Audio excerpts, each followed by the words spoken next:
महर्षि विश्वामित्र जन्म से एक ब्राह्मण नहीं थे, लेकिन उन्होंने अपने तप और उग्र तपस्या के बल लगभग 1000 वर्षों की तपस्या के पश्चात ऋषि होने का वरदान प्राप्त कर लिया। लेकिन विश्वामित्र ब्रह्मा ऋषि बनना चाहते थे, इसलिए पुष्कर के तट पर जाकर पुनः तपस्या शुरू कर दी। ऋषि विश्वामित्र की इस कठोर तपस्या से राजा इंद्र विचार में पड़ गए। इंद्रदेव को डर था कि कहीं विश्वामित्र इंद्रासन ना मांग ले। यह विचार कर तपस्या भंग करने के लिए अपनी अप्सरा मेनका को एक कन्या के रूप में धरती पर भेजा। नित्य की भांति ऋषि विश्वामित्र अपने दैनिक कार्यों में लगे हुए थे। तभी पुष्कर सर के तट पर मेनका नहा रही थी। मेनका का बदन देखकर विश्वामित्र को उसे अपना बनाने के लिए मोह आ गया और मेनका से परिचय किया। विश्वामित्र ने मेनका को अपने साथ कुटिया में रहने का निमंत्रण दिया। अप्सरा मेनका ने ऋषि विश्वामित्र को अपने बस में बांध लिया और उनके साथ कुटिया में रहने लगी। विश्वामित्र और मेनका 10 वर्षों तक साथ रहे। इसके दौरान दोनों के सहयोग से एक पुत्री हुई। विश्वामित्र को महसूस हुआ कि उनकी तपस्या तो भंग हो गई। उन्होंने अपनी दिव्य शक्तियों से पता लगाया कि यह सब देवताओं का किया कराया है। ऋषि विश्वामित्र के गुस्से से मेनका कांपने लगी, लेकिन विश्वामित्र ने मेनका पर कोई क्रोध नहीं किया और उसको वहाँ से जाने को कह दिया। महर्षि विश्वामित्र ने काम पर विजय प्राप्त करने के लिए कामदेव की तपस्या करने का निश्चय किया। इसके लिए विश्वामित्र ने अपनी पुत्री को ऋषि कव्य के आश्रम पर छोड़ दिया और स्वयं उत्तर में काशी नदी के किनारे जाकर तपस्या करने लगे। अगले दिन जब ऋषि कव्य ने एक कन्या को शकुओं से रक्षा करते हुए देखा तो उन्होंने उस कन्या को उठा लिया और उसका पालन पोषण करने का निश्चय किया। शकुओं के पास मिलने का कारण उसका नाम शकुंतला रख दिया। समय रहते शकुंतला युवती हो गई और एक दिन सखियों के साथ पुष्प बीनने के लिए गई हुई थी।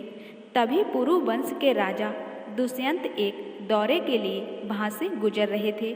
शकुंतला को देखते ही उससे मिलने का मन बनाया। कश्यप गोत्री शकुंतला का पीछा करते हुए राजा दुष्यंत ऋषि कव्य के आश्रम पहुँच गए। वहाँ जाकर आवाज़ लगाई और वहाँ विश्राम करने का निवेदन किया।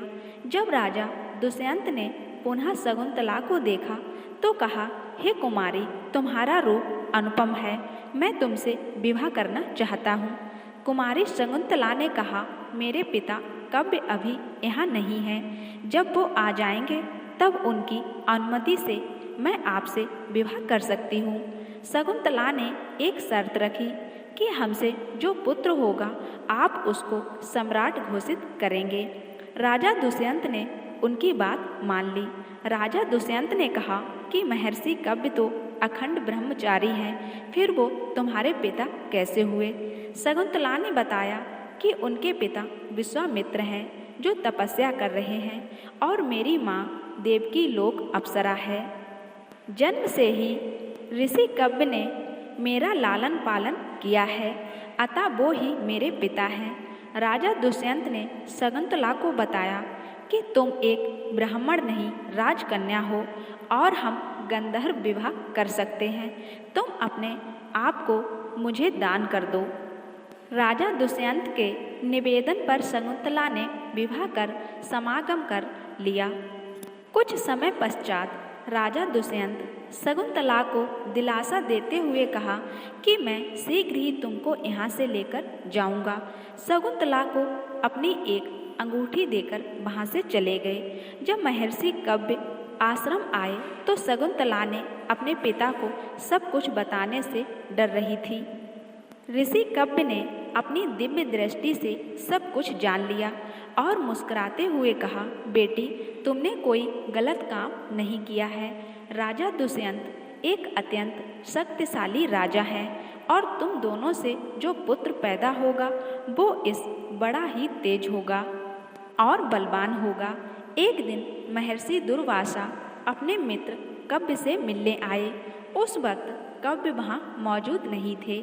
आश्रम के द्वार पर शकुंतला राजा दुष्यंत के बारे में सोच रही थी।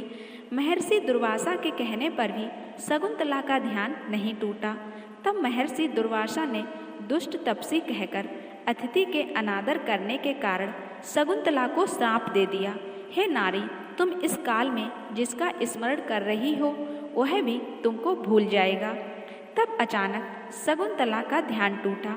सखियों के समझाने पर दुर्वासा ने कहा कि अगर वह अपने प्रियतम को अपनी कोई खास वस्तु दिखाएगी तो उसको सब कुछ याद आ जाएगा। एक दिन कव्य ऋषि ने शकुंतला को कहा कि अब तुमको अपने पति के पास जाना चाहिए।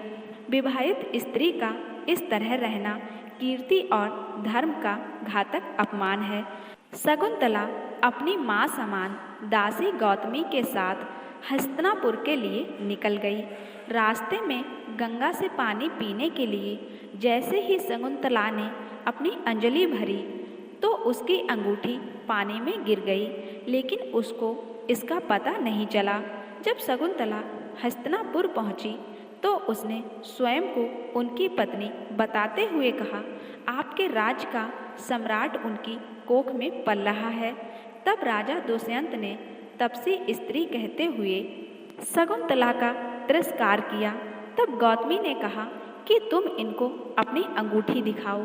शकुंतला ने अपनी अंगूठी ढूंढने की कोशिश की, लेकिन उसको नहीं मिली। तब राजा दुष्यंत ने उसको वहाँ से जाने को कहा।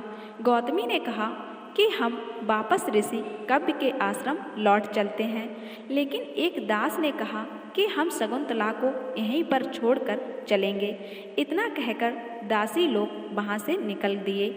राजा दुष्यंत के महामंत्री ने शकुंतला के प्रसव तक उसको अपने आश्रम पर ठहरने का निवेदन किया। शकुंतला की अनुमति के साथ दोनों आश्रम की तरफ निकल पड़े। रास्ते में शकुंतला की माता मेनका प्रकट हुई और शकुंतला को अपने साथ लेकर अदृश्य हो गई। मेनका शकुंतला को लेकर ऋषि मरीच के आश्रम गई और उसको वहां छोड़कर वापस स्वर्गलोक चली गई। एक दिन राजा के कर्मचारियों ने एक मछुआरे को राजा की अंगूठी चुराने के जुर्म में गिरफ्तार किया और राजा के सामने पेश किया। मछुआरे ने राजा से विनती की कि महाराज, यह अंगूठी मुझे प्रातः एक मछली के पेट से मिली है। राजा दुष्यंत उस अंगूठी को देखकर सब कुछ जान गए और उनको अपनी भूल और शकुंतला के तिरस्कार करने का अफसोस हुआ। राजा दुष्यंत ने अपने मंत्री को बुलाया और शकुंतला का पता पूछा।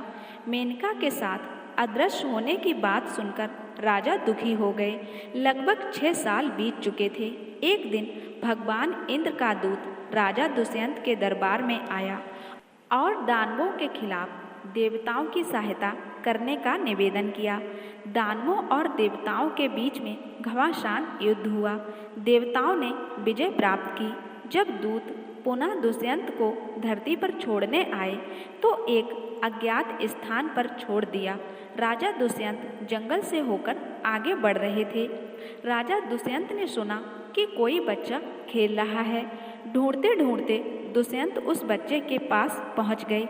एक बच्चा शेर के साथ खेल रहा था और उसका मुंह खोलकर उसके दांत की गिनती कर रहा था। तब 2 दासियां उस बच्चे को आश्रम ले जाने के लिए आईं। दासियों के आग्रह पर भी वह बच्चा वहां से चलने को तैयार नहीं था। जब सर्वदमन के हाथ से जंतर गिर गया, राजा दुष्यंत ने उस जंतर को उठा लिया और अपने साथ खेलने का आग्रह किया। दासियों ने कहा कि आपको उस जंतर को नहीं छूना चाहिए, उसको छूने का अधिकार केवल इनके माता पिता को है। तब राजा दुष्यंत दासियों से सर्वदमन की माँ से मिलने का निवेदन किया। दासियां राजा दुष्यंत को शकुंतला के पास लेकर गईं।